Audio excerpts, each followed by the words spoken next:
try out this computer. Yeah.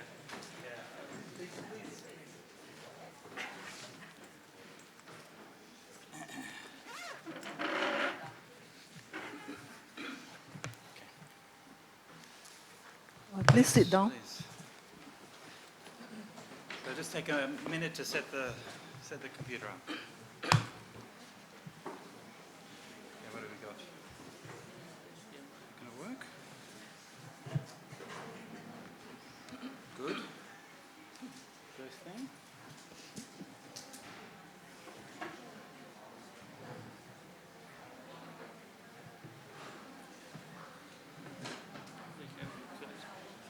Brilliant. Great.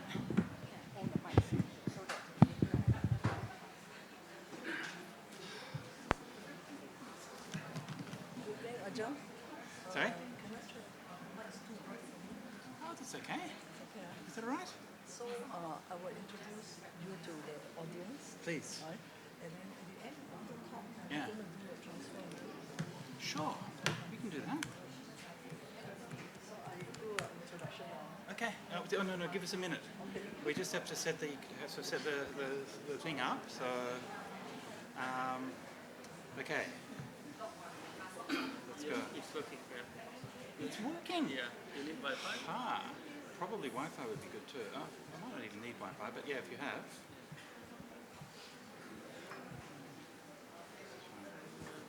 Yeah.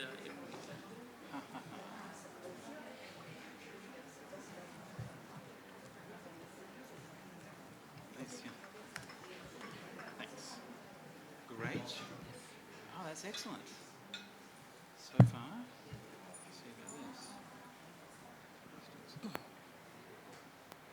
Great. Thank you so much. Yeah, please, thanks. That's not on though. Let me see. We need to displays, mirror displays. Is that right? Yes. All right. Yes. Please work. No, nothing.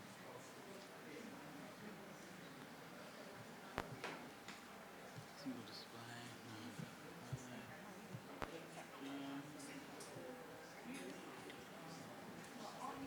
Nope, no signal. Do you need another laptop? I'll say one more. Let's try one more time. Nothing. Join Bhante Sujato. displays. Yeah. One built-in display. So now it's gone off. Now I'm back to where I was. Oh, there we go. Okay, so 1, 2. No.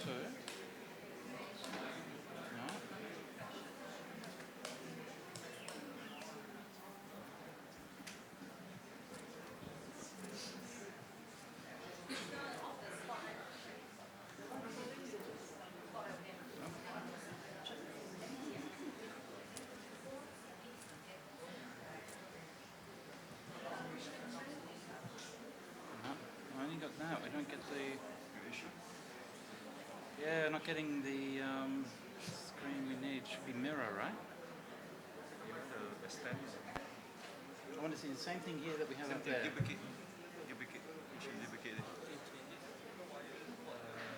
Got nothing. Single display. Oh, no, we're on now. Ah, excellent. Very good. Okay.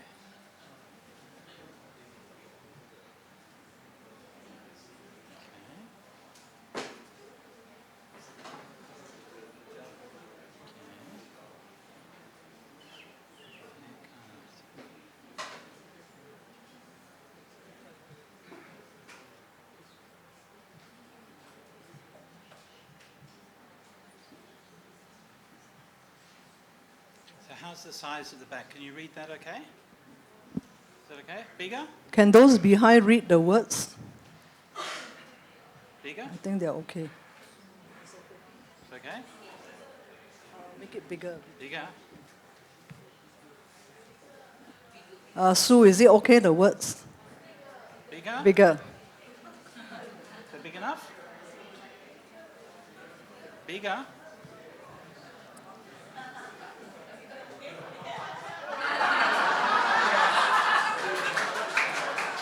Big enough? Too big, too big. Oh, that one. Is that okay? All right. Sure, yeah. Yep, please go ahead.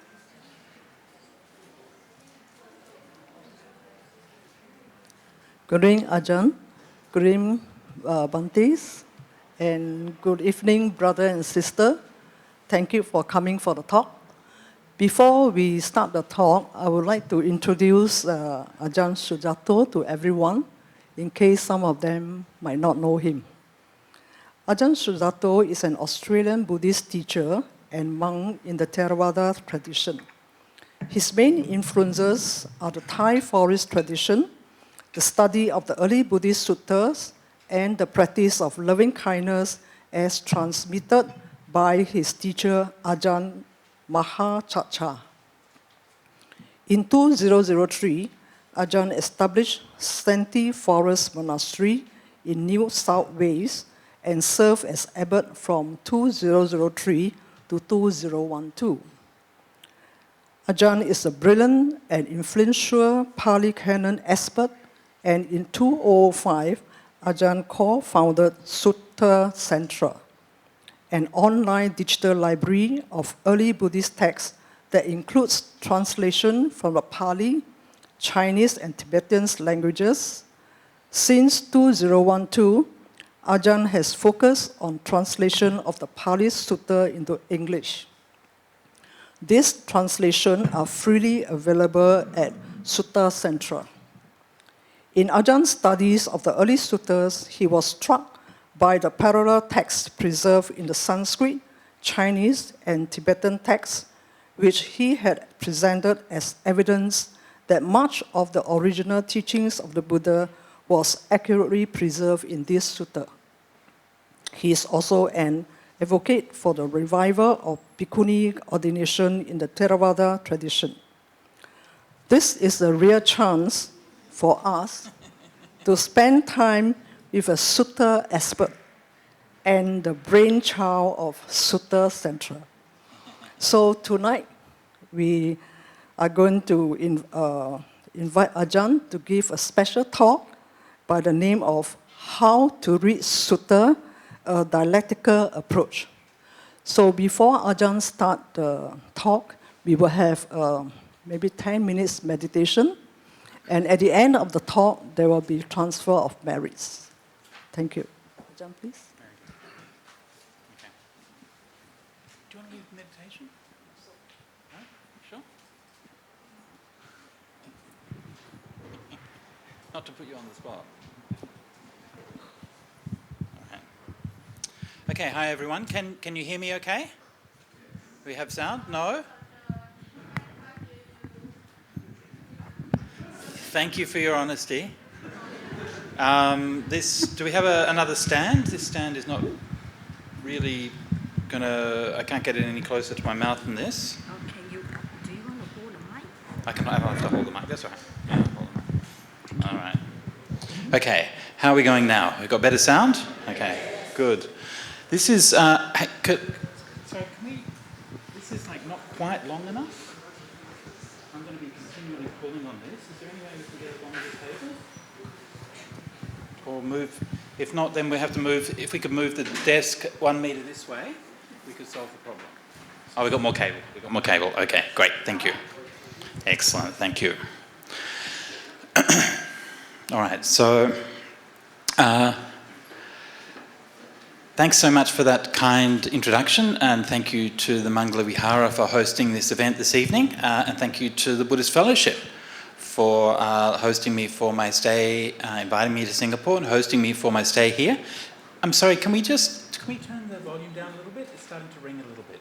Thanks. Just a little bit down. Okay, a little bit down. That sounds better. Okay, thank you. And where were we? Mangala Vihara Buddhist Fellowship. Oh, right, okay. So, by the way, can I just ask, Did everybody have a nice day today? Yes, you had a nice day? Oh, very good. That's really excellent. And if for those of you who didn't have a nice day, then you have my compassion. And I know that sometimes it's like that, and sometimes, life isn't always puppies and kittens. And so for all of us here, but especially for those who had a bad day, why don't we start by doing some meditation? What do you think? Is that a good idea? Yes. Yeah, you'd like to do some meditation? Yes, that's great. Okay. So we've still got a few people just coming in at the back. But I think we can probably get started. Okay, I'll lead a short guided meditation on mindfulness of breathing. All right. So let us begin by sitting quietly.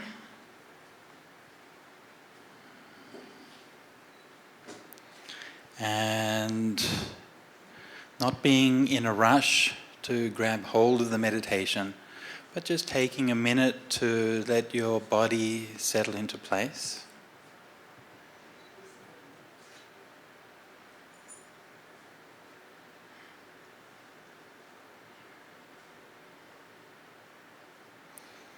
And letting your mind settle inside your body.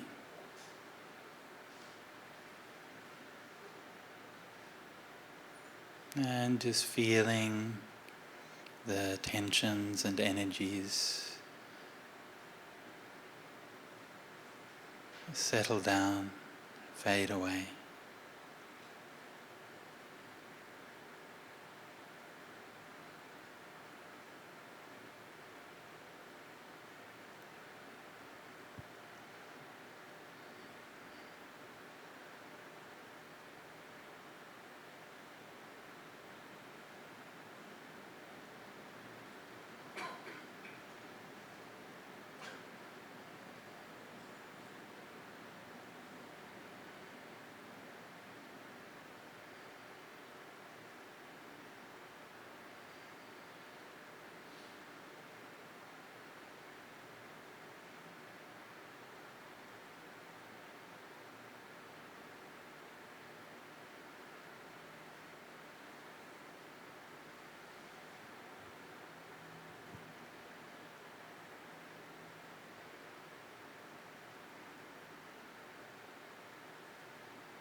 Now bring attention to the gentle feeling of the breath as it comes in and the breath as it goes out.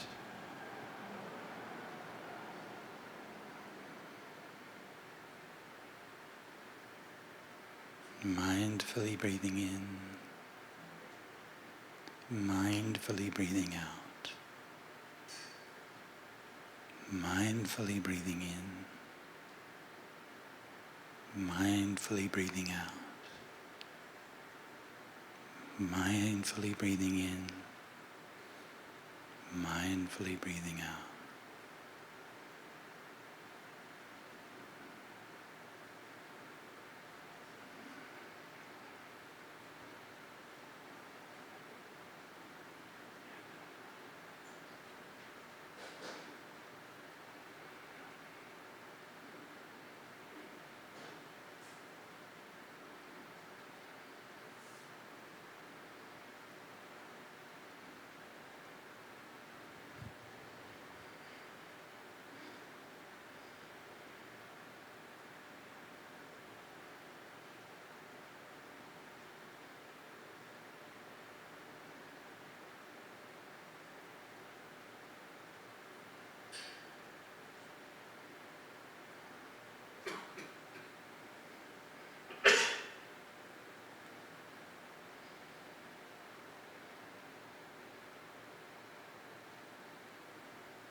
whenever your mind wanders off, just let the cool feeling of the breath calm you down.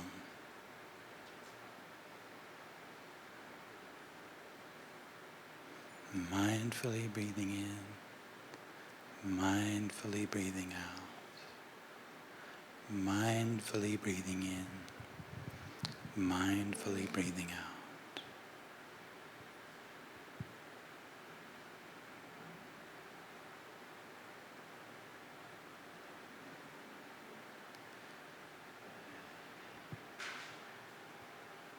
So peaceful, so calm.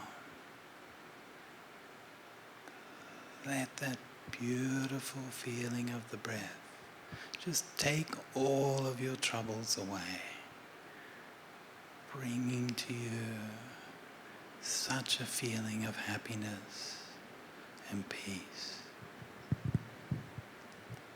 Mindfully breathing in, mindfully breathing out, mindfully breathing in, mindfully breathing out.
Mindfully breathing in, mindfully breathing out.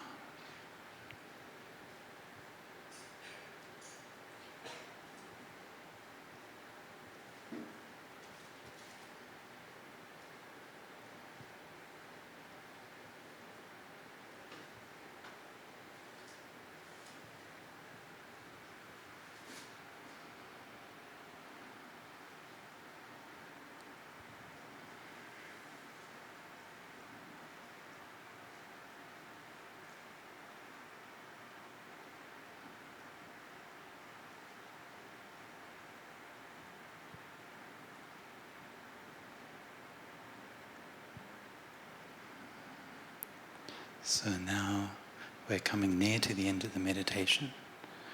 Bring your mind back into your senses, and we can dedicate the merit of our practice. May all beings be happy, may all beings be well, may all beings find peace and awakening. Sadhu, sadhu, sadhu.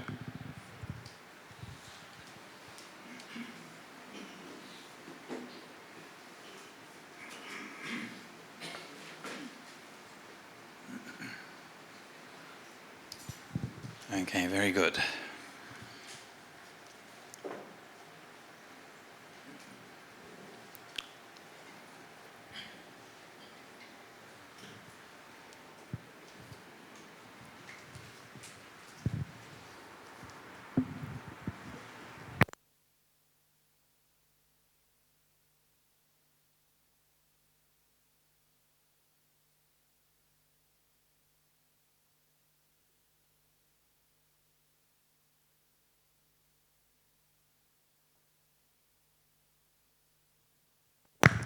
All right, so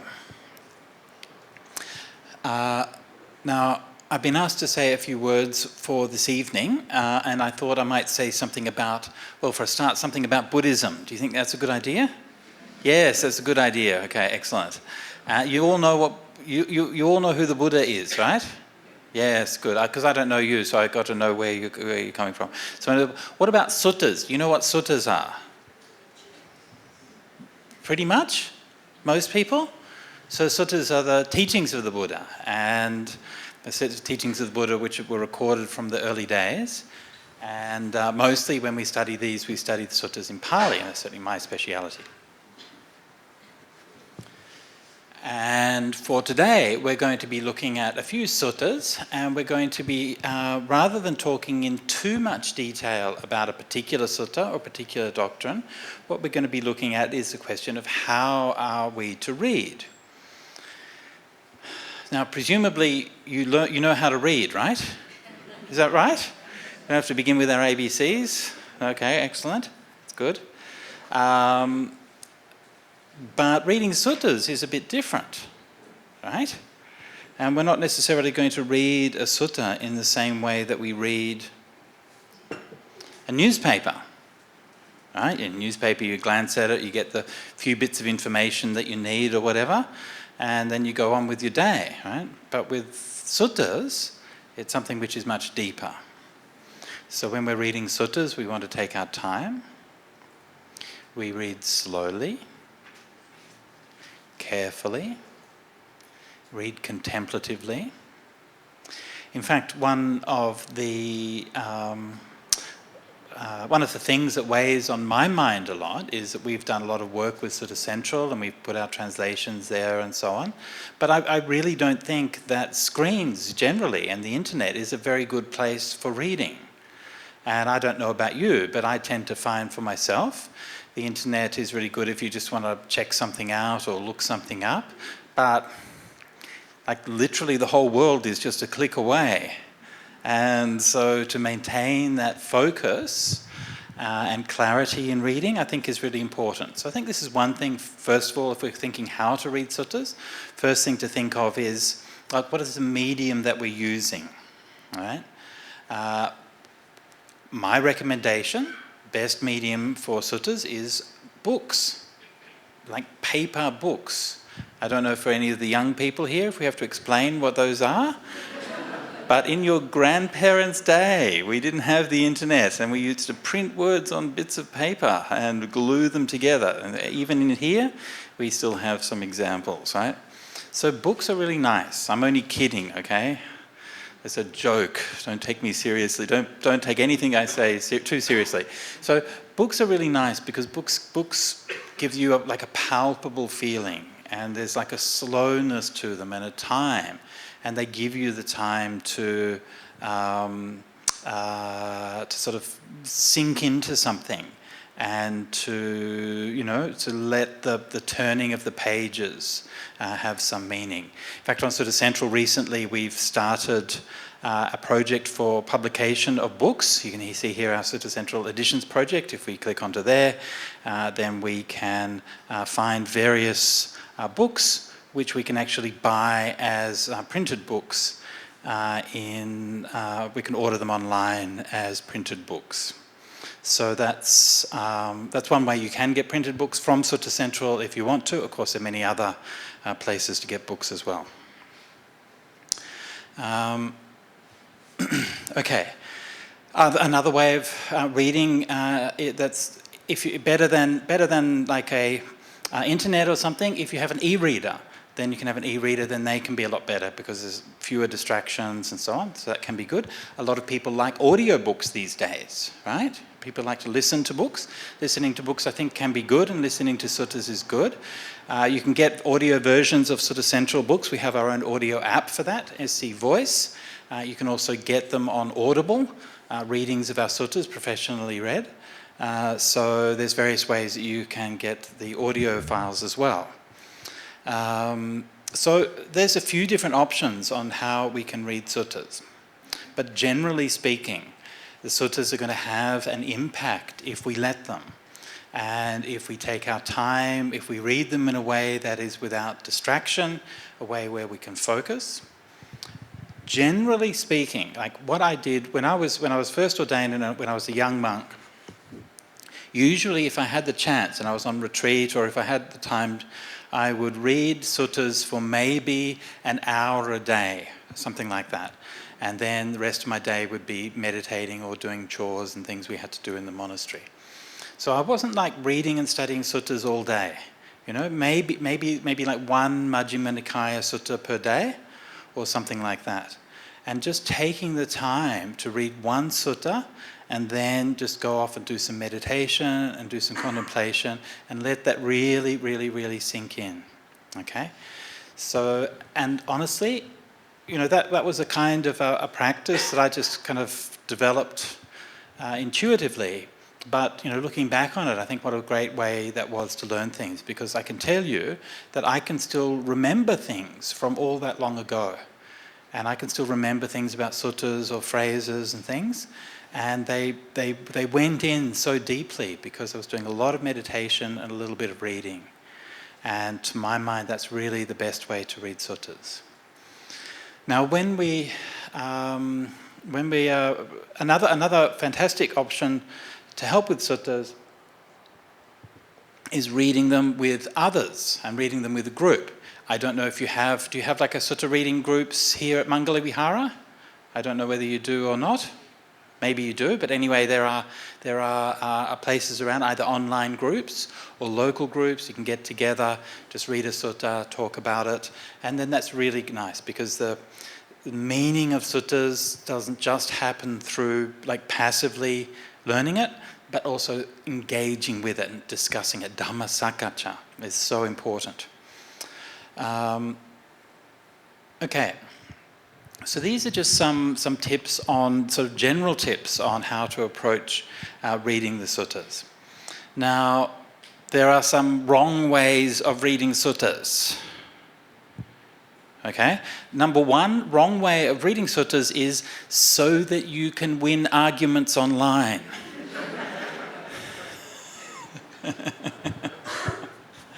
All right? See? So if that's why you're reading it, then maybe reconsider, okay? It's not so that you can learn everything about Buddhism. You know, it's interesting to think that in the Buddha's day, like you wouldn't have like big books of suttas or anything, right? So you might only hear the Buddha teach, you know, once in a while. Maybe you might go to Savatthi and listen to a few discourses, and then you'd go off into the forest and meditate. And you weren't necessarily like listening to teachings every day. And often, like in forest monasteries, traditionally they would have like maybe one Dhamma talk a week or something like that. Yeah. And you can see, like in the suttas, one of the things that I find really interesting, like the Buddha was staying in Savatthi or something like that, and from some episodes in the suttas and the Vinaya, you can see that when the Buddha was teaching, like the Buddha would just go to the hall and he would teach a Dhamma talk, but it wasn't like everybody was there, right? I mean, some of the monks would just stay in their huts and meditate. Can you imagine? Can you imagine your friend comes and says, the Buddha's giving a Dhamma talk, let's go. And you're like, oh, no, I'd just rather stay here and do some meditation. Right? And so it's not that you have to sort of master everything and become the world's greatest expert or anything like that. But don't see the suttas in that way. You see the suttas as like a nourishment, something which is going to inform you, something which will inspire you, something which will cause you to question things. Often that happens. You read suttas and you're like, what's that about? And, you know, I don't understand. All right, no, that can't be right. Sometimes it can take you years to sort of really understand what a particular line in the suttas might mean. And I'll just give you an example from my experience. One of the first suttas that I read was, of course, the very famous, as it happens, Mangala Sutta. Yeah, for the Mangala Sutta, auspicious blessings. And the first line, asevana chabalanang, not to associate with fools. And when I read that, I didn't like that. I thought, that's not nice. Who am I to tell other people that you're fools? Right? That's very judgmental. Who am I to do that? And, if somebody is a fool, shouldn't I associate with them to try to help them? I mean, I thought it was, I didn't agree with it. It took me years, I'll be honest, it took me until the last few years to really understand that, yeah. And especially seeing, again, like a lot of online discourse and seeing how all of these things become hijacked by fools who will just turn everything upside down. And sometimes you can't really do anything to help. And sometimes you just have to say, I'm going to use the block button. And I'm going to practice the first line of the Mangala Sutta. We can rename the block button the Asevana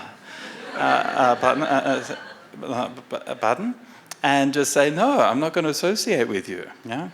And so there's this kind of thing that you get with some people where they're like, oh, you should listen to me, otherwise you're not being open-minded, And no, actually, I don't actually have any obligation to listen to you at all.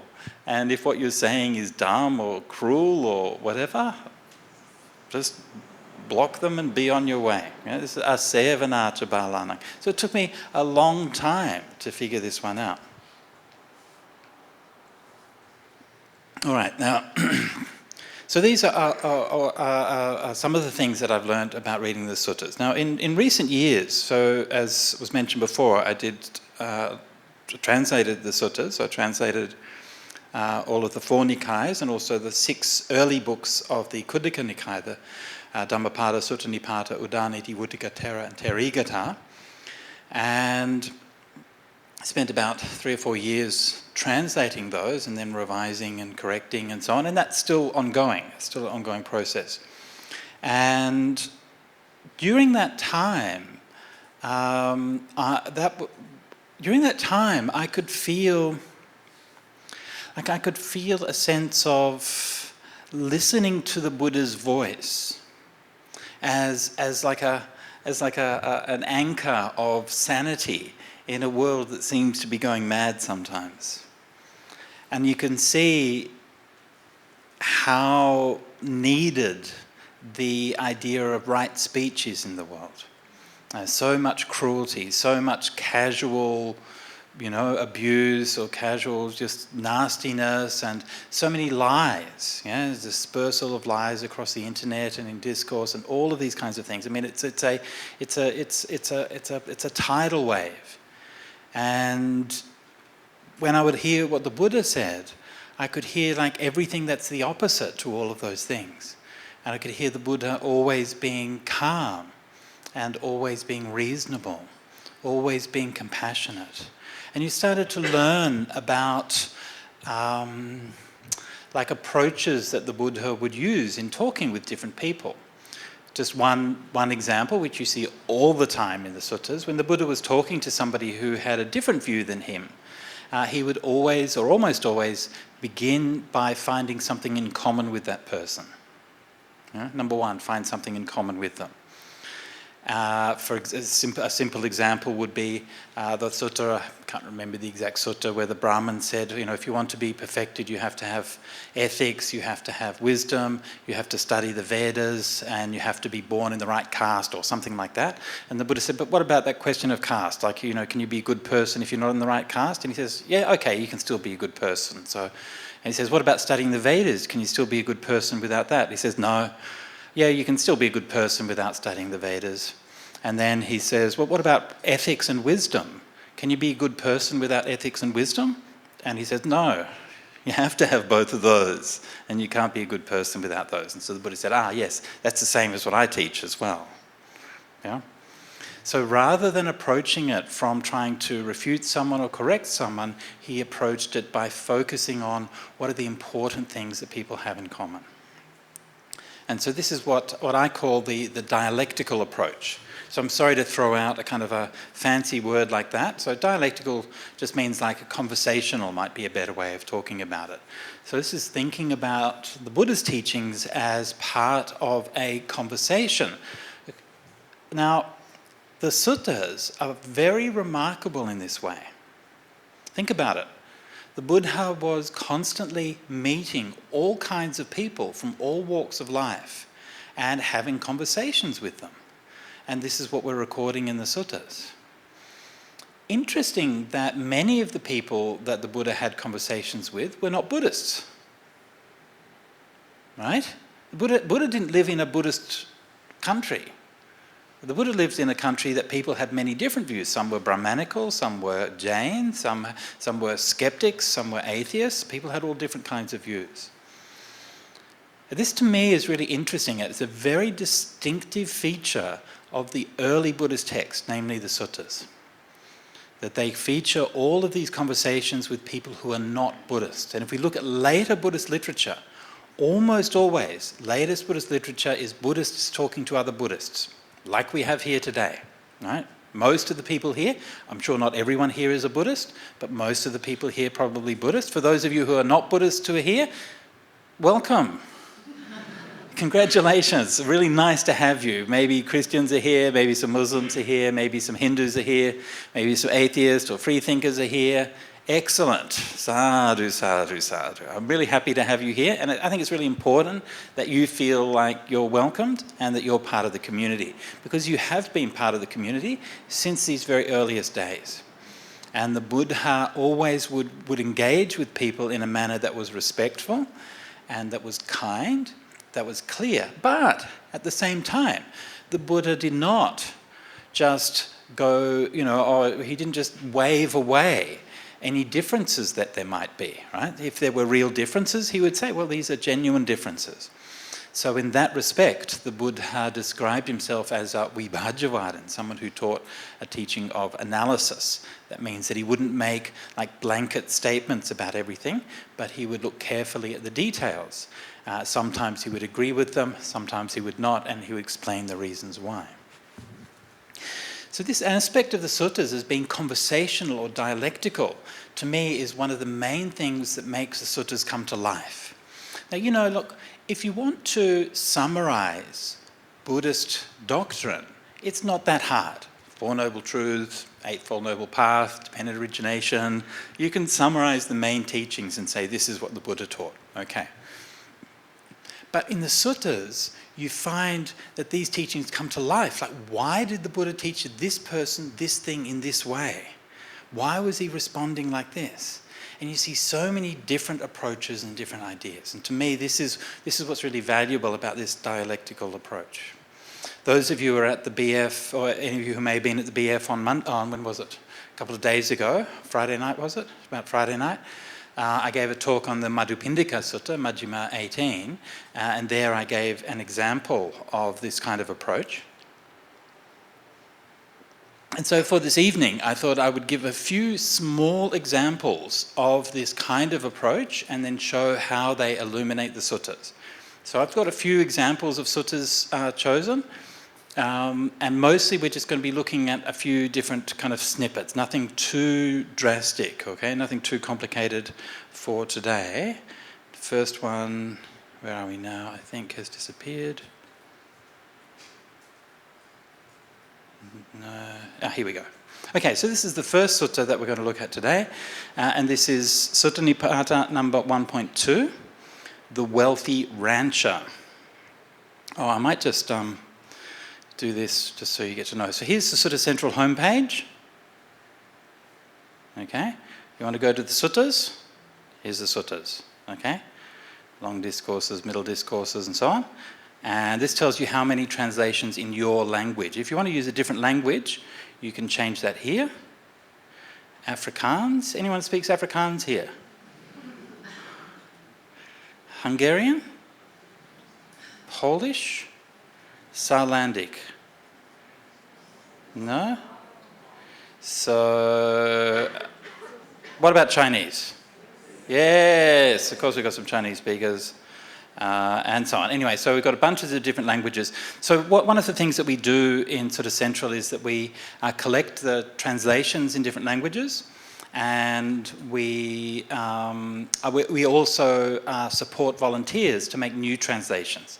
So if your first language is in English, you can change the language of the website, and then you can read it in your own language, and then that will tell you how many translations that you have there. So that tells you these many suttas you can find in Chinese. Yay! So this is the translations. This work is very far from finished, just so you know. So when we say, we have translations, sometimes there might only be one sutta, right? They might just have the metta sutta or something. And so there's a lot of work that needs to be done. And this is why we are continually developing our translation software and our pool of translators to promote the translation get more translations in more languages. For today, we're looking at a sutta in the Sutta Nipata, which is in the Minor Discourses, Khuddaka Nikaya. And the Sutta Nipata is here, and this will go to the chapters, chapter 1, Serpent chapter. And so these little cards here will give you a summary of the sutta, so you can just get a little summary of the sutta, different translations, texts, different parallels, and so on. So this is all through Sutta Central Interface. We're going to have a look at the Dhanīya Sutta, Sutta Nipata number 1.2. And as you can see, translated by this fellow Bhante Sujato, that's me, and available in an English and Pali edition. Aligned, that means that we can match the English and Pali together, and annotated means we have footnotes. Okay, and I'll show you those in just a minute. So here's the sutta in English. Let's read, it's a short sutta, a very simple sutta. Let's read it through first and then go back and see if we can look at some more context. I've boiled my rice and drawn my milk, said Dhaniya the rancher. I stay with my family along the bank of the Mahi. My hut is roofed, my sacred fire kindled, so reign, sky god, if you wish.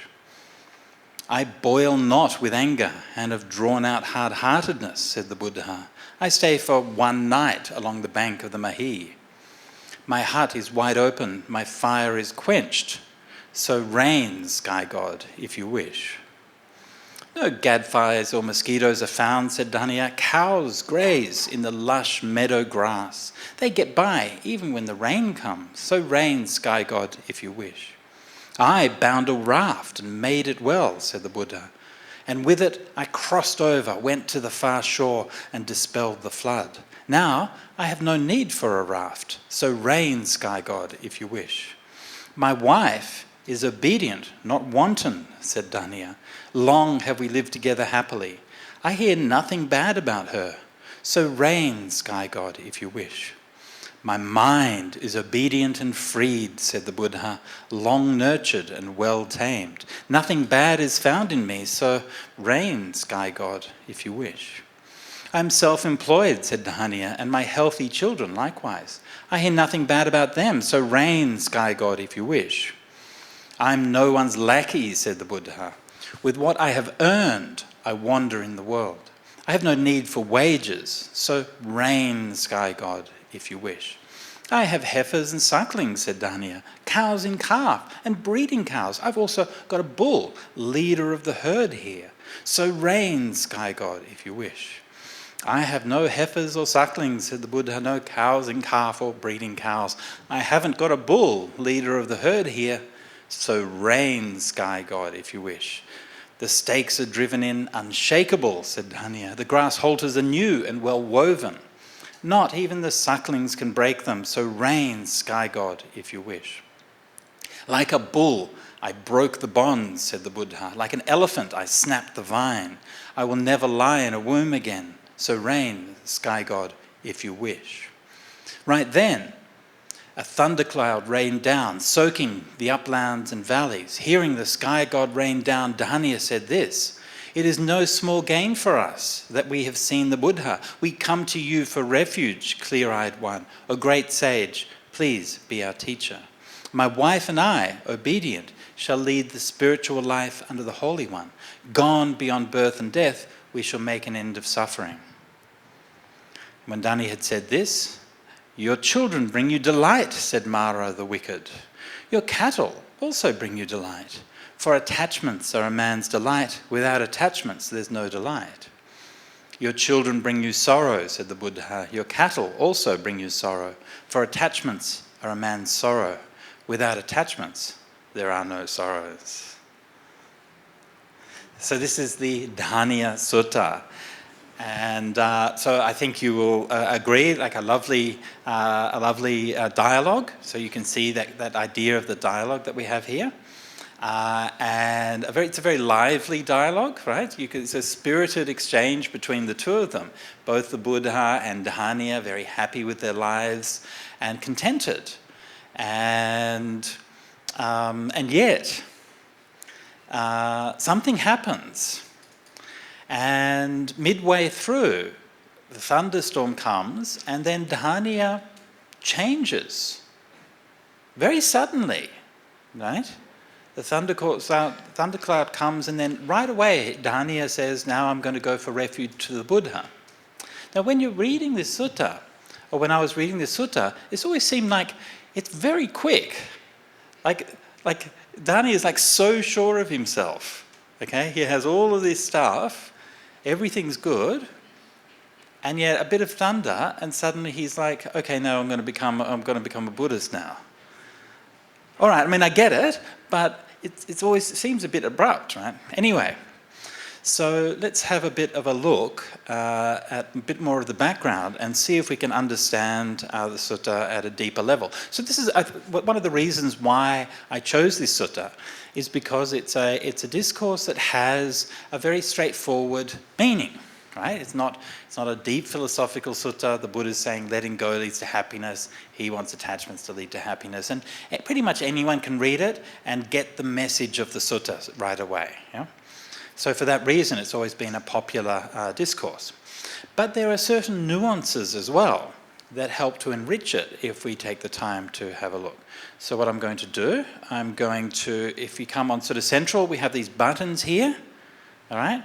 And I'll just show you what each one of these buttons does. This one says info, and this gives us publication details, yada yada, boring, leave that alone, okay. That one's boring, don't worry about it. This one, this one gives us the parallels, and summary and parallels and so on. So in this particular case, what do we have? We have a parallel in the Pali Canon, or a quote. It's quoted in the Pali Canon a couple of times in the Melinda. And we have a few partial parallels. We can hover above here, and that will tell you which kind of parallel it is. So these are icons. This one is a full parallel, different versions of the same text. Okay, so a couple of full parallels for this sutta. And so we can go and read those in Chinese if we like.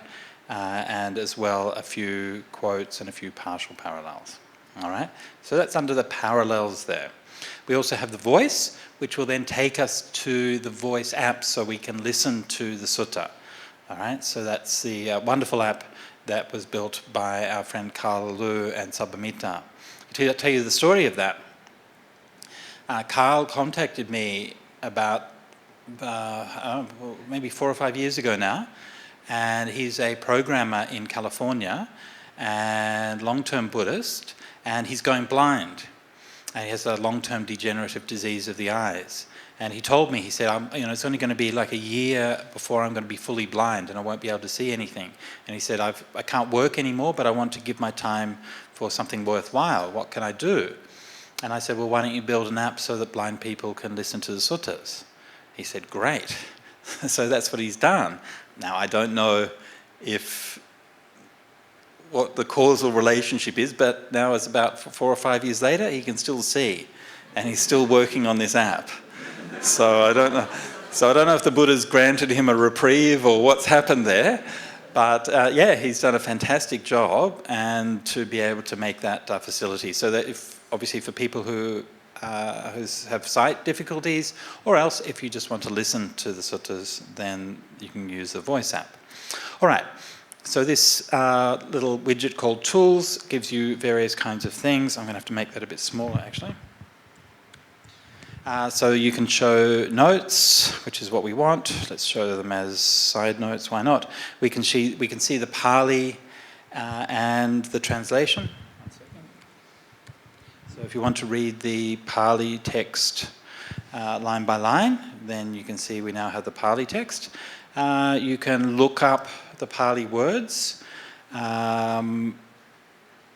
This is not 100%, but it will give you a dictionary that will give you the meaning of the Pali words. All right, so that's the Pali lookup tool. And what else do we have here? Chinese, we can do the same thing for Chinese root texts if we have them. We have references and oops, we went back. Where do we go? Right. And we also have, this one is fun. We can change the Pali script into any of these scripts. Okay, so let's choose Western Syriac. I've got no idea what that's going to look like, but there you go. There's Western Syriac. Anyone who speaks Western Syriac here? No, I doubt it. But anyway, there you go. So you can read the Pali in all of these different scripts if you like. So for those who don't quite know what's going on with that, in Pali, the way that the language is spelt is phonetic. So the ancient Indian linguistics Indian linguistics is just astonishing. It really is. I think it's the most advanced of all of the worldly sciences that were developed in the ancient world. Just incredible. And they analysed the words and all of the elements in the words, and they developed all of these very, very subtle ways of analysing and breaking down words and so on. And so as a result of that, the writing methods are all very accurately phonetic, which means you can change them from one script to another. That's why in Sri Lanka they read Pali using a Sinhalese script. In Thai they use a Thai script. In Cambodia they use a Khmer script. In Burma they use Burmese script. And all of those other scripts that you see there, we can also represent Pali in, including in the Roman script, which is what we'll be using. Okay. So you can see the approach that I did for the reading. Right? First time we read through it, we just read the sutta. No notes, no discussion, we just read through it once to get an idea. Okay? And I think this is important. It's important to get an idea of the flow of the whole text. So if you're reading a version that has notes and has discussions, set those aside at first, read it, contemplate it, let it go down, get a sense until you're sure you have some sense of the meaning. Then we can come to the notes and then look at it in more detail. And let's have a look at some of the notes. So the last few years I've been writing these notes and we'll see what we've got. All right, so the first one, this was pointed out by a Indian friend on our discourse forum. I've boiled my rice and drawn my milk. I stay with my family along the bank of the Mahi. My hut is roofed, my fire kindled. So reign, sky god, if you wish. So the kindling of the fire here, ahito gini, refers to the kindling of the sacred fire which the Brahmins would do every day. So you do your fire worship, the Agnihotra, which is a part of a daily ritual. Are you familiar with the Agnihotra and what they would do? It's still done in India today. So basically it's a very simple kind of ritual. You would just, it's a household ritual, and the Brahmins would say a few simple verses, and they would light a fire, and they would offer some ghee to that fire as an offering to the gods. And this is just a simple homely ritual that would be done every day. So when this is saying that he does this, right, when we read it, we say, oh, he's lit his fire, like in one sense, yes, it just means he's lit the fire for cooking and so on, right? But actually it means something else. It also means that he's performing his religious service. Yeah? And the same thing applies in the first line, even though that's a bit more obscure. Pagoda no dudhakiro hamasmi. So this is a griha ritual, that is a household ritual involving the offering of cooked food, which then guarantees abundant cattle and offspring. And so the very first line of this sutta, our Dhanya, is telling us that he's been doing his religious services. He's not just saying, I've done the cooking, right? I've boiled my rice, right? That's part of it. But he's saying, I've done my religious services. And these, because, and then think of how the logic works. Because I've made these offerings to the gods, because I've boiled my rice, I've drawn my milk, I've kindled my sacred fire, then the gods are going to look after me, right? That's the hidden dimension of this. The gods are going to look after me. So I've given a reference there to the Shatapada Brahmana 1.8.1.9 to give you a bit of background. Before the Buddha came along, obviously there were many religious practitioners and so on, and we have a whole literature that predates the Buddha. The oldest literature is what we call the three Vedas, which is about 500, even 1,000 years before the Buddha. Subsequent to the three Vedas, there was a genre of literature called the Brahmanas, which showed how to do the rituals and went into a lot of detail, unbelievable amount of detail about how exactly to do all the rituals, who should do it, when you should do it, all of those kinds of things. And that literature is the Brahmanas, and this is the most important of them, the Shatapada Brahmana. And we find that the Buddha referenced this and was aware of these texts in multiple different suttas. So that same ritual that this man says he's doing here, we also find that same ritual referred to in the Shatapada Brahmana, which was not long before the Buddha. So this was composed maybe a couple of hundred years before the Buddha, right? So it's quite a contemporary text. Okay, so then who is Dhanya? Also a very important point to remember when reading the suttas. Names in the suttas very often have a meaning. Right? Not always, sometimes a name is just a name, but often a name has a meaning. And very often people would use epithets or nicknames that would express something about their character. And that acts as a shorthand to let you know who you're talking to. Right? So Dhanya isn't just a name, but it means a wealthy man, right? Dhana from the idea of wealth. And Gopa is called a Gopo, a cowherd, but in this case it means basically somebody who manages a cattle estate. Right? So I've translated it as Dhanya the rancher, or the wealthy rancher. Yeah? So this is again telling us a detail about who the Buddha's talking to. It's not just a guy who has a shed and a couple of cows. All right? This is a wealthy man who has substantial assets and is probably regarded as someone who is, he thinks of himself as someone who's upright in his community. Right? He thinks that his wealth is there because he does the rituals and does those offerings that grant him the favours of the gods.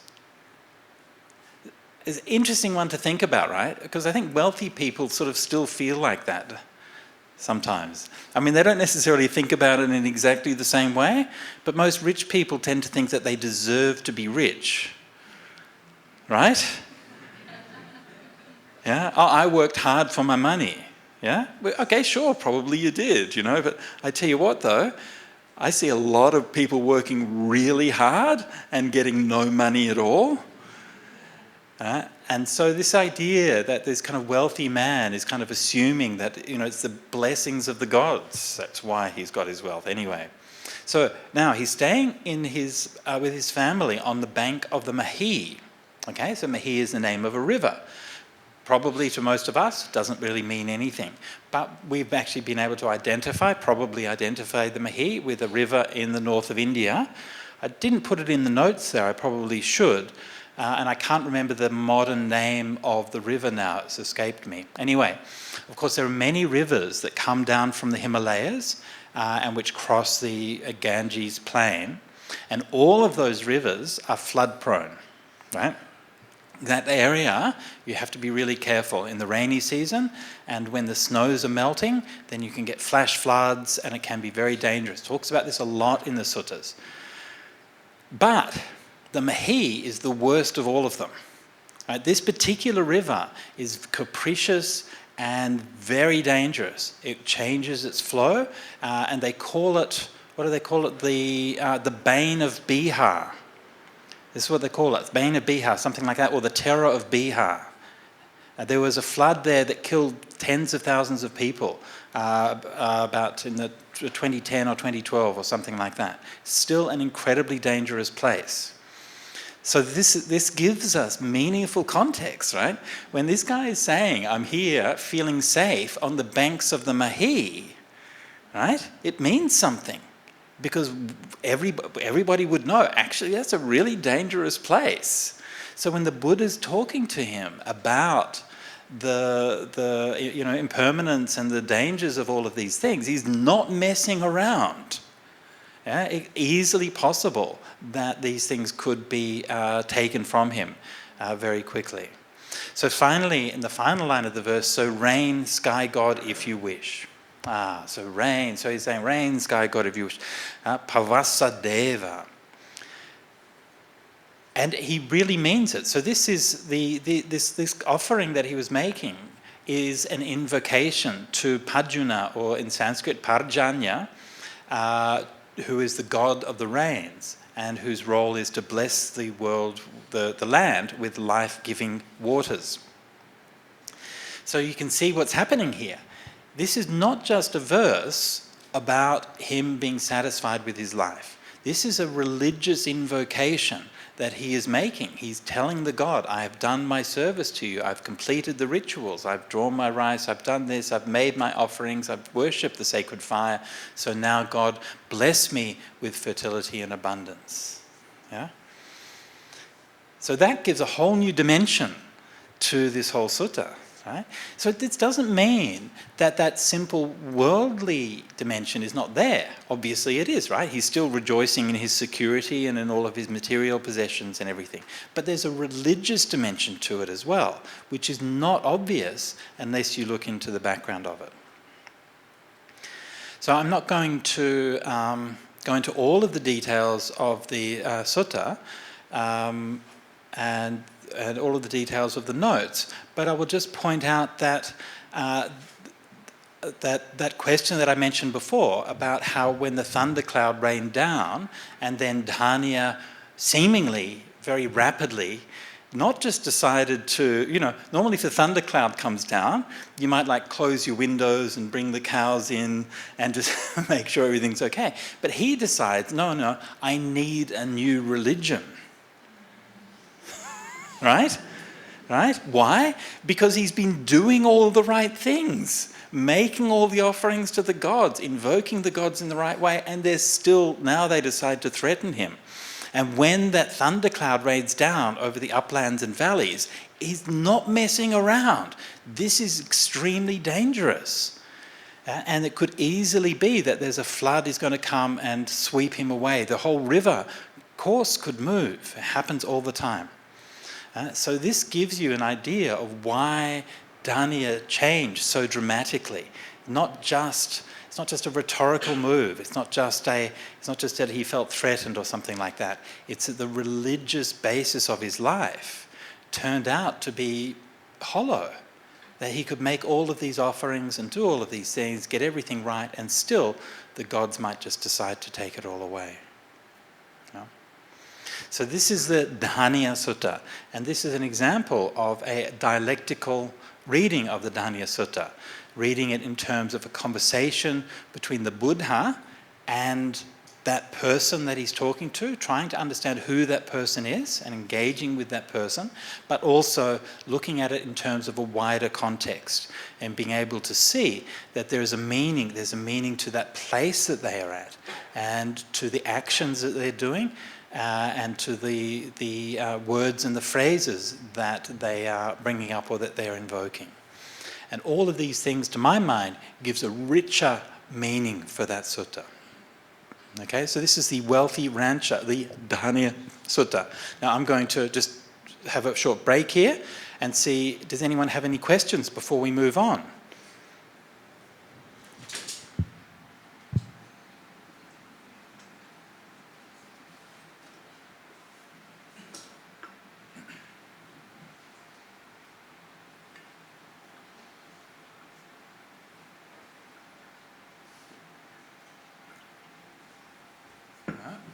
Good or great? Are you going to take the?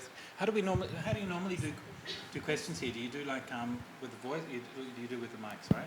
We will pass them the mic. You pass them the mics, okay? Anyone has a question can. Okay. Anyone? If no one has a question, I'll just keep going. But I just wanted to give you the chance. You okay?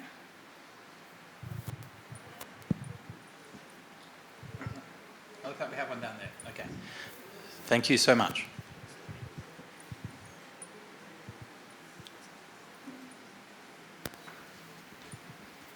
Speak from here.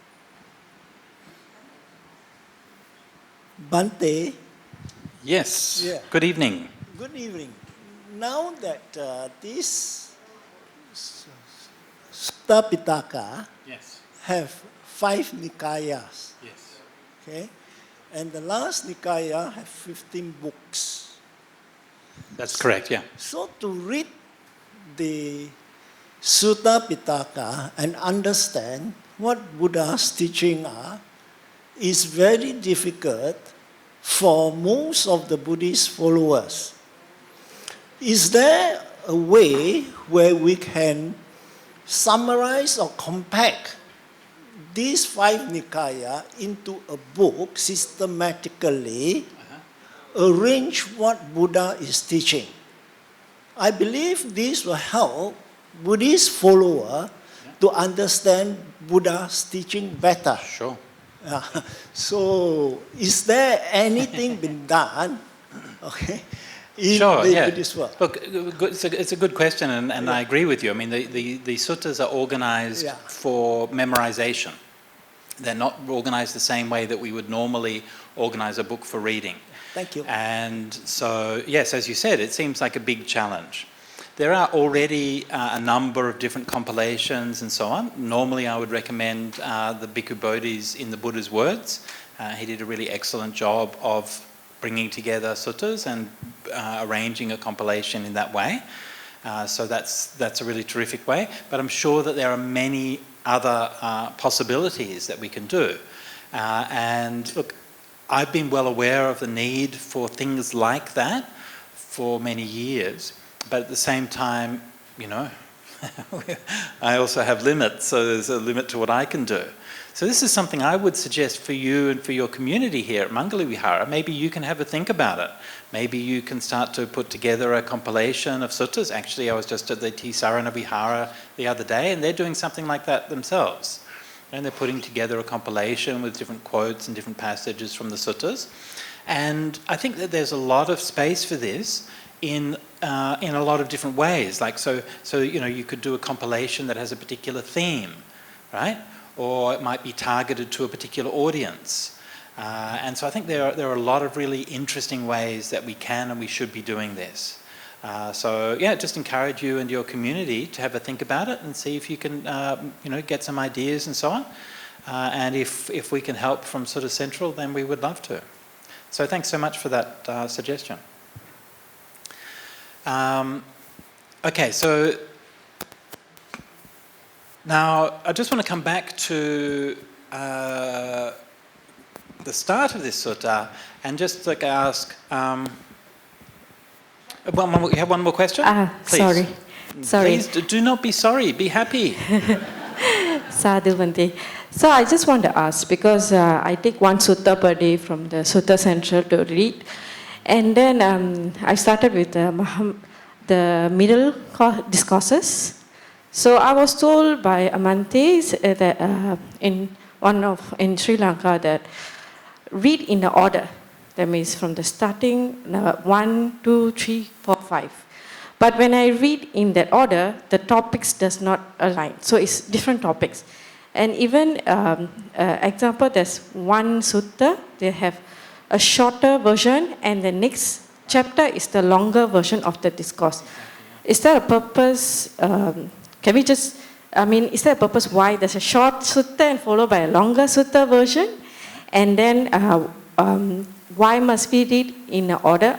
I understand it's for memory, but will it be better understanding for a layman to do in order as well? Okay, thank you. Also a very good question.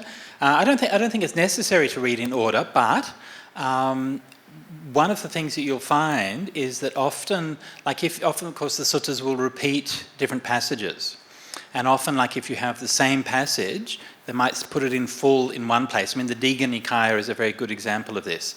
So the second sutta in the Digha Nikaya gives the gradual training of Sila Samadhi Panya in a lot of detail. And then the later suttas in that chapter will give that same teaching, but they all abbreviate it. So actually, in that case, you really do have to read that in order, otherwise you wouldn't be able to make sense of those later suttas. So there are some cases where it is important to read in order, but then there are other cases where that's not so important. But yes, sometimes, yes, you said that there are shorter and longer discourses next to each other, and there are all kinds of reasons why discourses might be arranged in together. Sometimes they're at the same place, sometimes they feature the same people, sometimes they're on a similar topic. So there can be all reasons. The arrangement is not arbitrary, right? It's not just random. Sometimes it might seem like it's random, but there's actually a reason for it. But that reason may or may not be important for you as somebody who's reading it. Yeah, so this is why, again, just to come back to that, I think to read the suttas in order, great. And why not? What else are you going to do with your life, right? I'm just going to finish the suttas and then what, why not, right?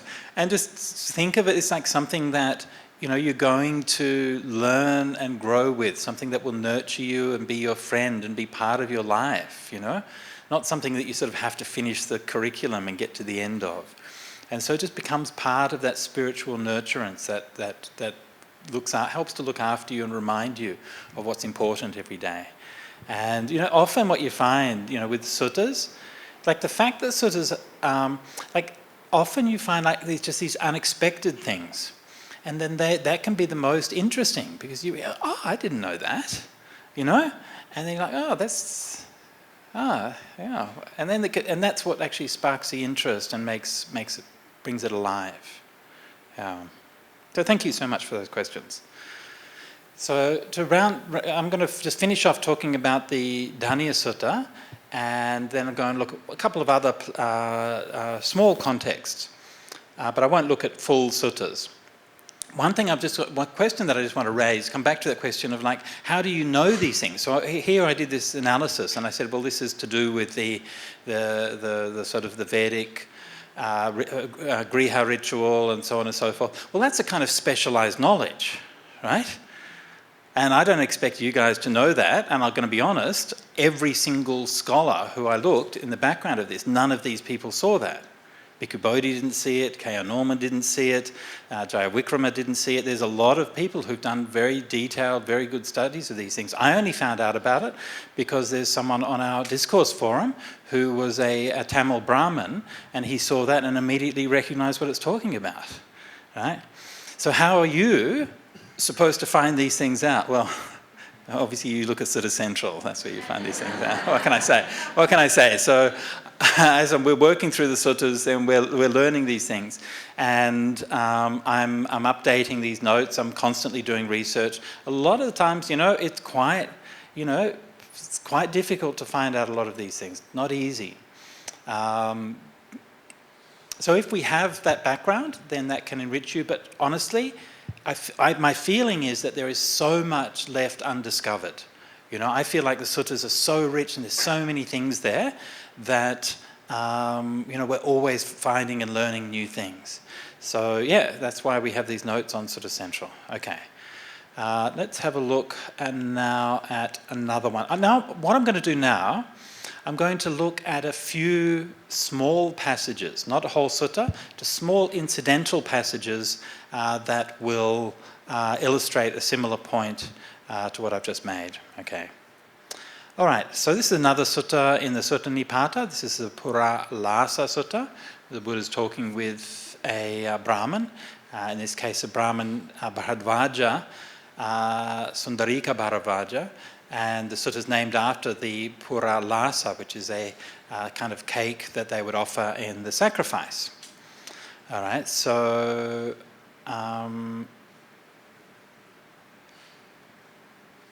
all right, I'm just going to refer here to one very simple line here, which again most people would probably pass over.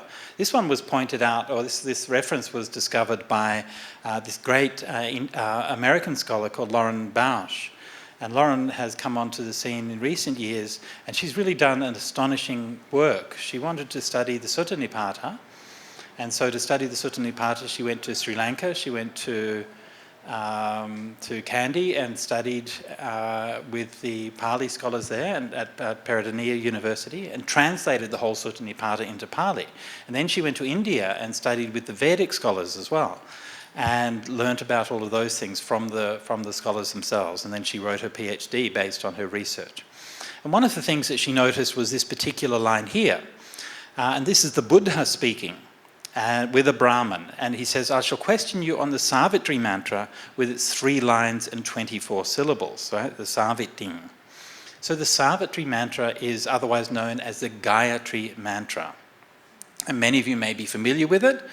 Om bhur-bhuvasva tad savitur varenyang bhargo divasva dimahi dhyo yo naha prachodayat. And this is recited by Brahmins every morning. With the rising of the sun, yeah. So, but it means something like Om Bhur-bhuvasva, homage to the 3 realms, Tad Savitur Varenyang, so to that glorious rising sun, whose divine radiance impels my waking mind towards consciousness. This is a Gayatri mantra. It's a very beautiful hymn, yeah? A very lovely hymn where the sun's coming up and he's saying homage to that divine sun that is bringing my mind to awakening. Yeah? It's a very nice hymn. It's recited all over India for thousands of years, right from the times of the Vedas. Okay? So when the Buddha refers to that here, he's referring to a very common thing. Right? If you're in a Christian culture, this is like the Our Father. You know, who art in heaven, hallowed be thy name, right? This is just a normal prayer that people do all the time. But he then says, with its 3 lines and 24 syllables, yeah? So what he's doing is that he's defining the meter in which the Savitri mantra is spoken. So in ancient Indian culture, we have poetic meters that will be defined by the number of syllables in the line and the number of lines in a verse. Right?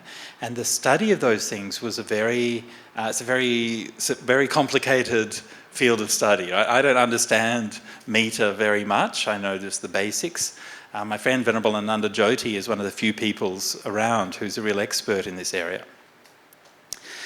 So apparently what Lauren Bausch found out was that there are 2 traditions in the Brahmanical tradition where the Gayatri could be recited either in the Gayatri meter or in the Anuštubh meter. So you have the same verse, but you can break it up differently and recite it in these 2 different ways.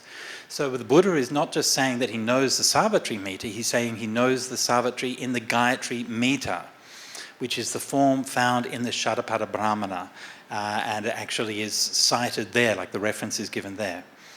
And so that is very interesting. If you remember, under the Dhaniya Sutta, we had another reference to a ritual found in that same text, the Shatapada Brahmana. Actually, there are hundreds of references to the Shatapada Brahmana and related literature. I don't know how many, I just made that up, but probably hundreds, like many anyway. And this one is very specific, and it means that the Buddha is referencing not just a well-known verse, but a specific lineage of that well-known verse. Why is he referencing that specific lineage? Most likely because that's who he studied under before he became enlightened. So after the Buddha left home, he went and stayed with Alaraka Lama and Udakarama Putta, yeah? And they were Brahmin teachers, and it says there that he learnt the lip recital, he learnt the recitation and memorization of texts. Yeah? But it doesn't say what those texts are. Yeah? That's what those texts are.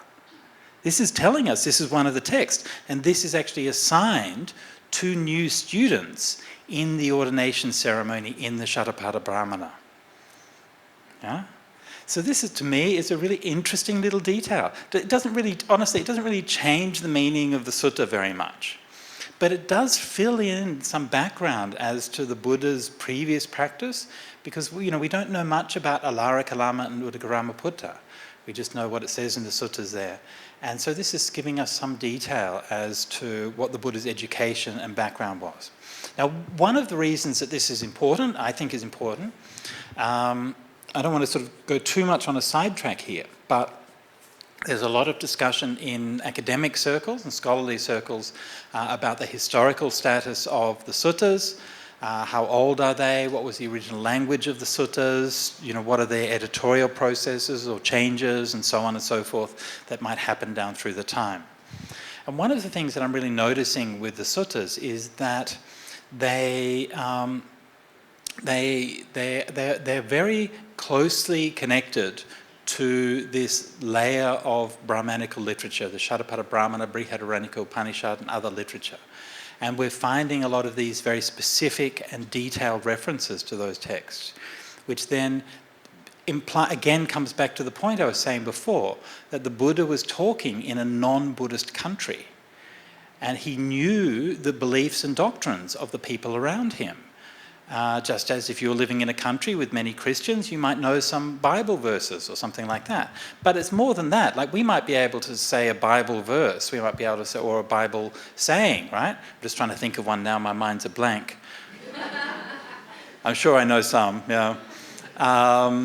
If you're not, no, that's a bad one. If you're not for us, you're against us. That was one of them. Anyway, whatever. So we might have that vague knowledge of those things, right? But the Buddha's showing that he had a very precise and specific and detailed knowledge. Huh?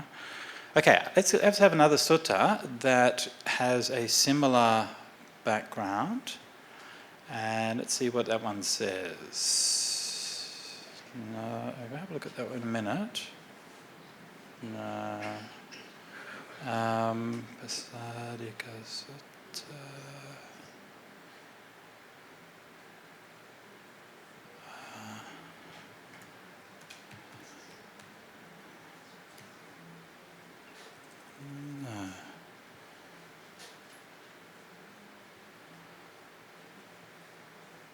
Sorry, I'm just trying to recall why this one was here.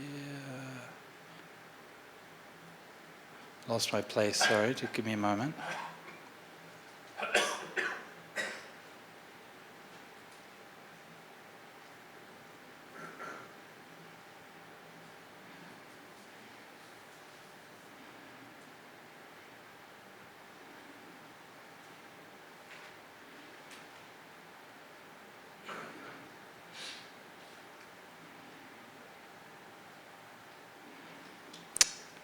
I'm not sure why I'm here. Sorry. Okay, yeah, here we go. So again, coming to Uddhagara Putta, right. So I'm assuming that you know the background to this story, right? I'm sure people know this, right? So after the Buddha went forth, for the first 6 years after he went forth, he practiced under different teachers and different traditions and so on. So sometimes he did these austerity practices, which is very similar to what the Jains were doing. But then he also studied under two teachers, Alara Kalama and Uddhagara Putta, who were Brahmanical sages in the region of Rajagaha, both of who were teaching very advanced formless meditations. Now, when the Buddha became enlightened, the first thing that he thought was, who shall I share this Dhamma with? And he thought I should share it with Alara Kalama and Uddhagara Putta because they have long had little dust in their eyes. Interesting, right? So the Buddha's talking about the respect he had for these teachers. He learnt very advanced meditation under these teachers. Ultimately, though, he rejected those teachings because they did not lead to the ending of birth, aging and death. They only led to rebirth in these formless realms. Right? So not bad, right? I mean, this is the thing, right? If you're going to get reborn, okay, to get reborn in a formless realm for tens of thousands of eons is pretty good, okay? Right? Don't like turn up your nose at it. It's pretty good, right? And these teachers, these contemplatives, had developed this very profound philosophy. I think it's really important as Buddhists to respect this and to remember, yes, we know that the Buddha, or we believe that the Buddha went beyond these things, but he wasn't saying that these things were meaningless or anything like that, but he's saying that they were a part of that path, yeah? There was something that he learned from. Now, Alarika and Udakarama are not mentioned very often elsewhere. We don't find them in Brahmanical texts mentioned. We do, interestingly enough, find Udakarama mentioned in a Jain text. So there's a Jain text called the Ishi Bhasyang, which is a collection of sayings of different sages. And one of the interesting things about that text is that even though it's a Jain text, it has collections of sayings from people from different backgrounds. It has some from Sariputta, some from different kinds of sages, Buddhist ones and also Brahmanical ones. One of them is Udakarama. But in the suttas, we don't have that much from him, but there is this one saying. And so it's really interesting when we've got these few sayings that the Buddha learned from the time before he became enlightened. And so interesting to see what he was learning. So the Buddha here says, Udaka, son of Rama, Udakarama used to say, seeing one does not see, but seeing what does one not see? You see the blade of a well-sharpened razor, but not the edge. Thus it is said, seeing one does not see. Okay? So this is the saying that Udakarama said, seeing one does not see. Pasang na pasati. Kincha pasang na pasati. Seeing what does one not see? You can see the blade of a well-sharpened razor, but not the edge. Okay? All right. Look, first of all, I'm going to say, like, this is exactly the kind of thing that a lot of spiritual teachers say. Right? Ah, you see, but you do not see. Right? Ah, very profound. Ah, you want to see, but you do not see. Ah, yes, yeah. And one of the distinctive features of the Buddha's teachings and the suttas is that they're very clear. The Buddha wanted his meaning to be conveyed clearly, and he wanted, not in every single case, sometimes he would pose riddles and things like that, but most of the time he would say, this is what I mean. He would give you an illustration. He would say, he would define it. This is the terms. This is what the terms mean. And so he wanted to make his meaning explicit.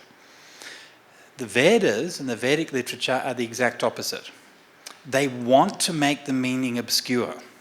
That's not just an interpretation. That's what they tell you again and again and again. The gods love hidden things. Yeah?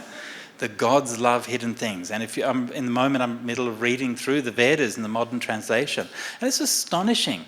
Really, it is astonishing. The plays on words and the complex allusions and the way that a very simple idea is obscured and hidden by the clever use of poetry and metaphor and all of these things. Why? Because the gods love hidden things. Yeah? And that's why you have these sayings like this. Yeah? You see, but you don't see. What's he talking about? Right? Worth noting, just a historical reference, that even in Vedic times, like half a millennia before the Buddha, they already had sharp razors. So that's definitely possible that he had a story about a razor. Now, in fact, it turns out that this particular reference, again, directly references something in the Brihadaranyaka Upanishad. And there, the self is said to be hidden like a body... self, right? So remember the Brahmins, they taught the Atman, right? This is their basic teaching. You have this Atman, this eternal self. That's hidden in the body like a razor in its case, right? Seeing, you do not see. Tang napasyanti. Same language that's used here, right? Napasati. Exactly the same language. For they see only the partial and incomplete functions of the self, such as breathing, speaking, and so on. And seeing only the aspects, they do not see that each aspect is an expression of the one whole. Okay, that's the teaching in the Brihadaranyaka. Right? So the Brihadaranyaka is saying, you think you see the self, but all you're seeing is the different aspects of the self. The real self is hidden inside you like a razor in its case. Yeah? So you can see it's actually very close to what the Buddha's presenting here, but also not quite. Right? The Buddha doesn't talk about a razor in its case. The simile here is the edge of the well-sharpened razor versus the edge. Yeah? So this passage confirms that the Uddaka was a Brahmanical teacher who was familiar with this passage. And similar phrases, but without the razor simile, we also find at other places in the Upanishads. So the Buddha then went on to say, but that saying of Uddaka's is low, crude, ordinary, ignoble and pointless, as it's only about a razor. Honestly, that kind of feels a bit unfair. Like maybe that was what Uddaka was talking about, maybe he just mentioned it in reference to a razor, but certainly in the Upanishad, it has a more profound meaning than that. So if there's anything of which it can be rightly said, seeing one does not see, it's of this that it should be said. Seeing what does one not see? One sees this, a spiritual path endowed with all good qualities, complete in all good qualities, neither too little nor too much, well explained, whole, full, and well propounded. One does not see this, anything that were it to be removed would make it purer. One does not see this, anything were it to be added would make it more complete. Thus, it is rightly said, seeing one does not see. So the Buddha gives as so often, we find the Buddha is giving his own meaning to a saying which has come from the Upanishads or from the Vedic tradition.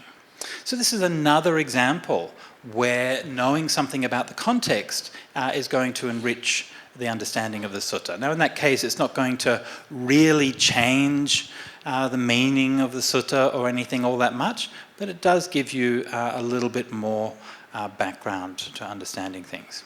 Okay, I'm going to open up for questions in a minute, but I'm just going to go through another couple of passages. So, is anyone familiar with the dog ascetic? Yes, and the cow ascetic, some of the most colourful characters in the Pali Canon, right? So they just act like a dog. I don't know, they're like furries.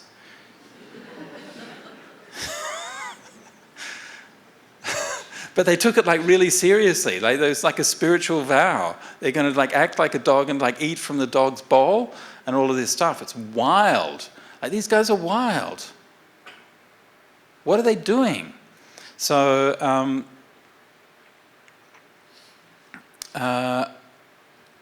just want to make a kind of simple point here, which is to look at what these different were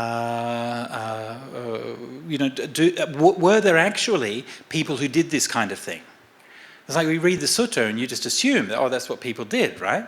But is it true? Were there really people doing this kind of thing? And why, right? And so what they asked the Buddha, what am I going to get reborn at if I act like a dog? And the Buddha says, don't ask me that. The second time he says, third time, he does a hard thing. He eats food placed on the ground. For a long time he's undertaken that observance to behave like a dog. Where will he be reborn in his next life? Clearly, Punna, I am not getting through to you when I say, enough, Punna, do not, let it be, do not ask me that. Nonetheless, I will answer you. Someone who develops a dog observance fully and uninterruptedly develop a dog's ethics, dog's mentality and dog's behaviour. When their body breaks up at death, they're reborn in the company of dogs. Yikes. But if they have a view that they're going to get reborn as a god, that's a wrong view, and then they might go to the hell or to the animal realm. When this was said, Senia cried and burst out in tears. Buddha said to Punna, this is what I didn't get through to you when I said enough, let it be, don't ask me that. All right? So this is the dog votary. And there was also a cow votary. Right? Someone who would live and walk like a cow. Now, so far in my research, I haven't been able to discover examples of people who are living like a dog.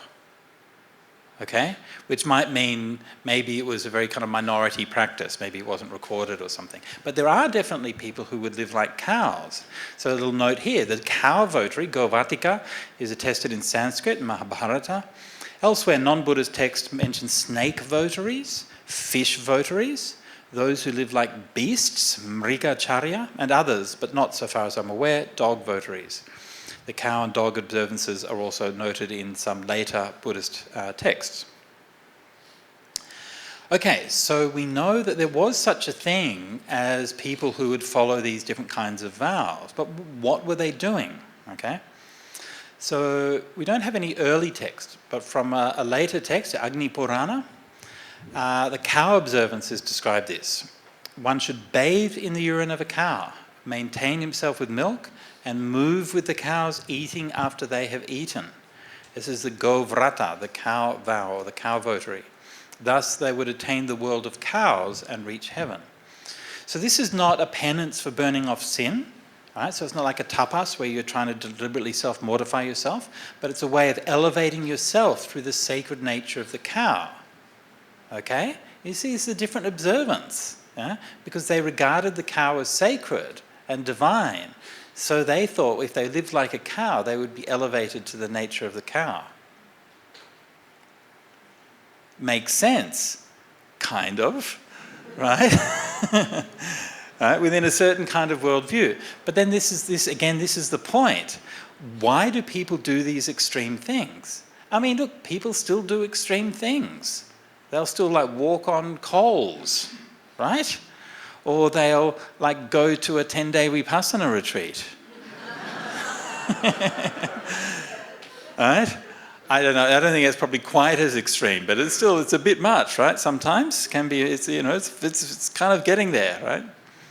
And so, why do people do all of these strange things for religious reasons? And so, when you look into it, to my mind, then this is a question of empathy. You want to try to understand these people, right? Not to just say, oh, what a moron, they were doing this thing. What are they thinking? Yeah, where are they coming from? So to me, this is about empathy and about feeling a sense of connection. And look, if we're going to be realistic, probably most of us have done stupid things. So maybe haven't done things that are quite that stupid, but we've still probably done some stupid things. Okay, I'm going to just go with one other example. And this is the Asalayana Sutta. Asalayana Sutta is one of the most interesting suttas from a historical perspective in the Pali Canon. And many, many, many interesting details. So it was a discussion between the Buddha and this Brahmin youth Asalayana. 16-year-old kid, right? Smart ass. Oh my God, he thinks he knows bloody everything. He comes to the Buddha and, it's just like, oh dear. Anyway, but even though he thinks he knows everything, he knows that he can't beat the Buddha in a debate. There's actually lots of connections here, probably too many to mention all of them in detail. But one which is interesting, I think, is that this Asalayana is in Savatthi, which is in Kosala, and he's actually mentioned in the Prashna Upanishad. There's a Kaushalya Asalayana of Kosala, who's actually featured in the Upanishads. So this is the very same person, in all probability. Right? The same person featured both in the suttas as well as in the Upanishads. And this is showing how close these things are. And there's a number of other similar cases as well. The form of the debate that they have is modelled after a particular debate in the Upanishads, where King Janaka offered 1,000 cows with gold-tipped horns as a prize to whoever was best in debate. So there are many points along here that give these kind of connections. Another interesting detail in this particular sutta is it's the only sutta that mentions Greece.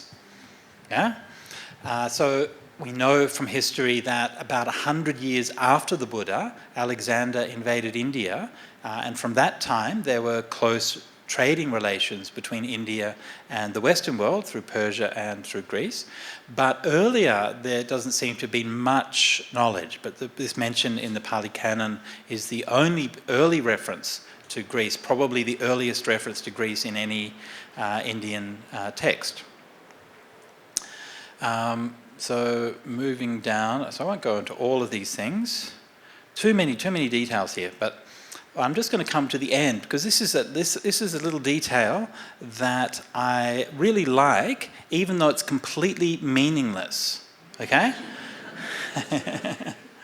Okay? So my translation here.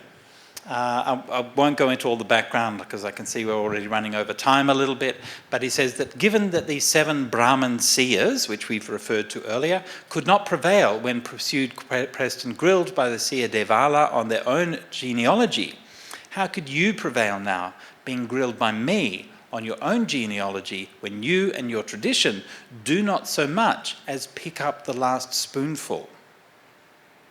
Okay? I'm just going to focus on that last phrase. You do not pick up the last spoonful. And the Pali for that is Napurno dabhi gaho. Napurno dabhi gaho. All right? Now this is a very curious little phrase, tacked on at the end here. And the Pali tradition seems to have forgotten what it means. And they say that there was an attendant, a spoon holder, who was named Punna, who used to hold the spoon, and it doesn't really make any sense, to be honest. So it's a commentarial explanation here. But this is in fact a very specific reference to a Brahmanical ritual, which is found again in the Shatapada Brahmana, as well as in a bunch of other places, Kausitiki Brahmana, Atharvaveda, and Maitrayani Samhita. So the idea here, the punna dabbi gaha. Punna is full. Right? Dabbi is a spoon or a ladle. Gaha is picking up, right? Picking up the last spoonful. This is a highly specific reference to a detail of the Sakameda ritual that marks the beginning of winter. From the rice offering on the first day, a pot is set aside until the next morning. Right? So we're doing a ritual. We're doing a ritual at the beginning of winter. Okay, so think about it. What's it like? The winter is beginning. Cold is starting to come. The rain has finished. The winds are starting to come across. The land is becoming dry and infertile. Yeah? The pot is set aside to the next morning when the very last spoonful, purna darvi, is scraped up. Okay? So you do your ritual, offer the rice, but you keep one spoonful in the pot. The next day, you pick up that pot, that spoon, and you say, "Full, O spoon, fly off, and fly back to us well filled."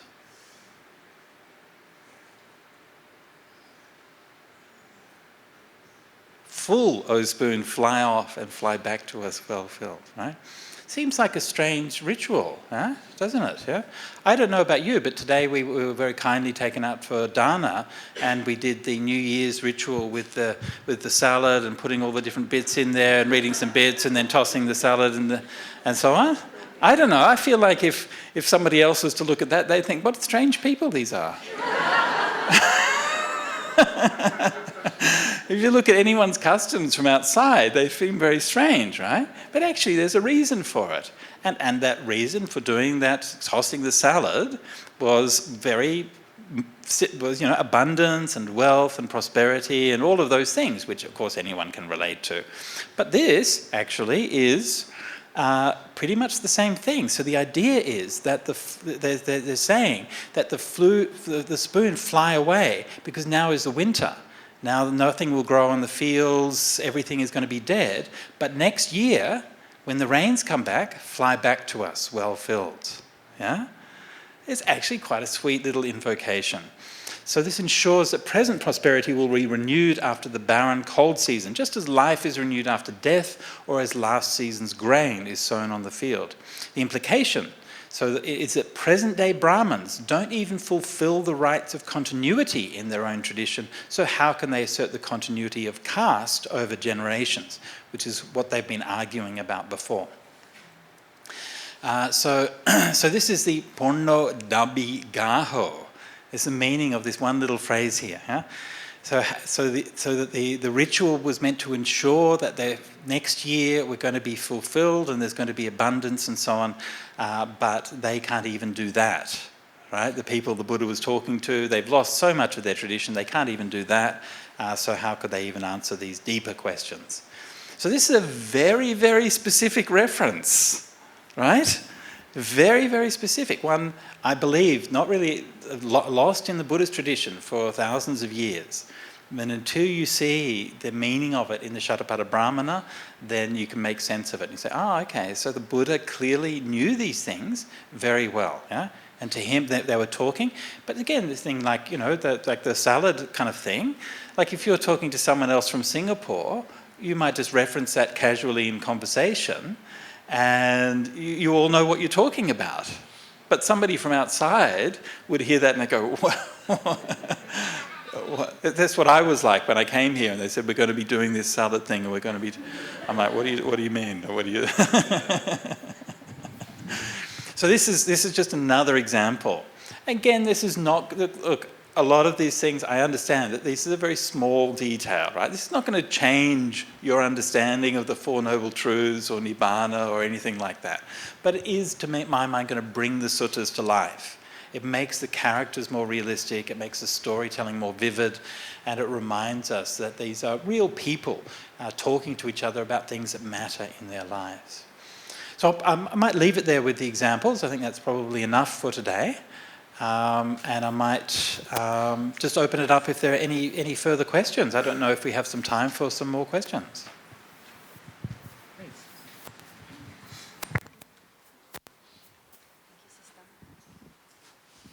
Hi, good evening, Bhante. So I'm actually new to Sutta reading. Okay, great. And I would like to hear from Bhante, where do you suggest that I could start? Do I start from the long discourses, middle, or short? Well, look, probably for most people, I think starting with the middle discourses is good. Or else Bhikkhu Bodhi's In the Buddha's Words would be a good place. This book we're reading now, the Sutta Nipata, also a beautiful book and really a lovely place to start as well. Yeah.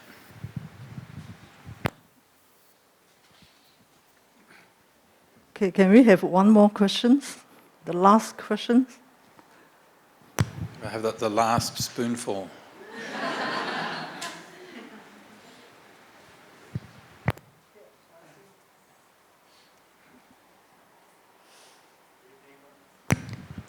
Hello, good evening, Bhante. Good evening, how are you today? I'm good, thanks. Excellent. I have a question. When we read the sutta, right, does every sutta has a message or a lesson at the end? Like for example, just now when we do the wealthy rancher, right, what exactly is the message that the Buddha is trying to give us? Or some of it could be just a story, but without any meaning behind it? Okay, so there's always some kind of message. I mean, with the Dhanaya Sutta, the message is don't get too attached to your things and your family and all of those things. So in that case, I think the message is pretty clear. There's a nice framework that I use sometimes for understanding the suttas. This actually is a framework from Jewish scripture reading. And they say that any scripture can be looked at from 4 points of view. All right? So 4 points of view. Number 1 is the literal point of view. Okay, so what do the words mean? What do the sentences mean? And this is what linguists do. And you actually find out what does the literal meaning of the text. Right? Second thing is the moral of the text. And that's what you're asking about now, right? So it's always possible to read some kind of meaning or some kind of moral. The idea of the moral of the text is that it gives you something to do, right? It gives you some advice or some way of living that's going to help you to live better. Third dimension of a text is a creative or metaphorical dimension of a text. What that means is that you can take a sutta and present it in some kind of creative way. So, for example, you might tell a story about it, you might expand it, you might place it in some kind of narrative, you might use it as a metaphor for something that's happened in your own life. Somebody might, and so I think this stage is really interesting because I think it's important that we don't just like only have one way of looking at it. Like sometimes some people might be creative artists and they might like to paint something. They're inspired by the sutta, or they might make some music from it. If you go to temples, then people will draw murals or they will make statues and so on. So there's some kind of creative response to the suttas, which I think is really important as well. And then finally, any sutta has a transcendental meaning as well, which means they point to nibbana. And they point to emptiness in some way. And so each sutta we can look at from all four perspectives, not just from one perspective.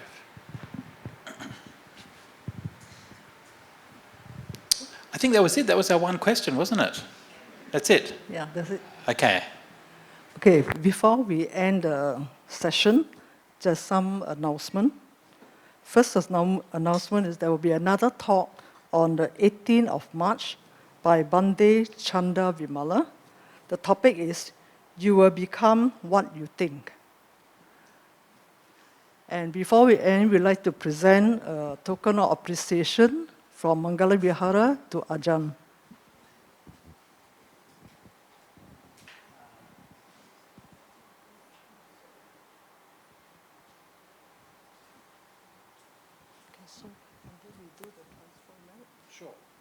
Okay, now we start with the transfer of merit. How do you normally do that? According to your normal. How do you do it here? What do you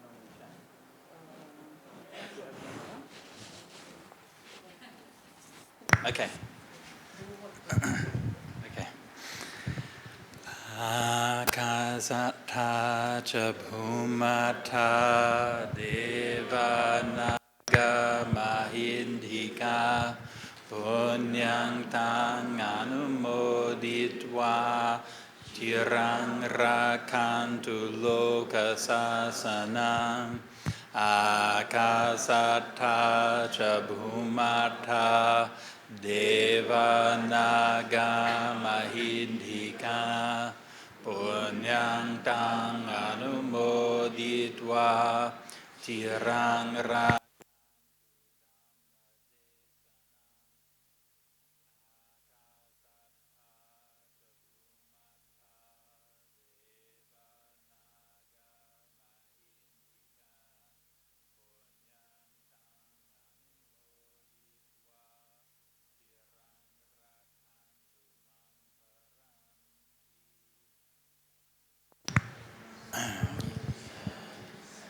Idam me nyatinang hotu sukhita hontu nyatayo.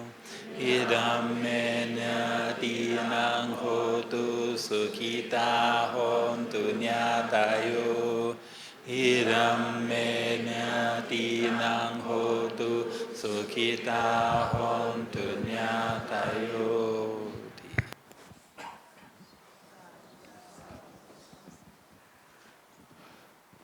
Okay, can we say 3 times sadhu to Ajahn?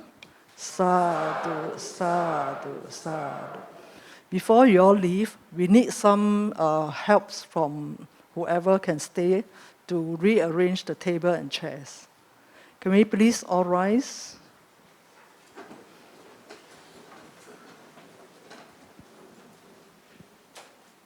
Thank you, Bhante, for tonight's talk.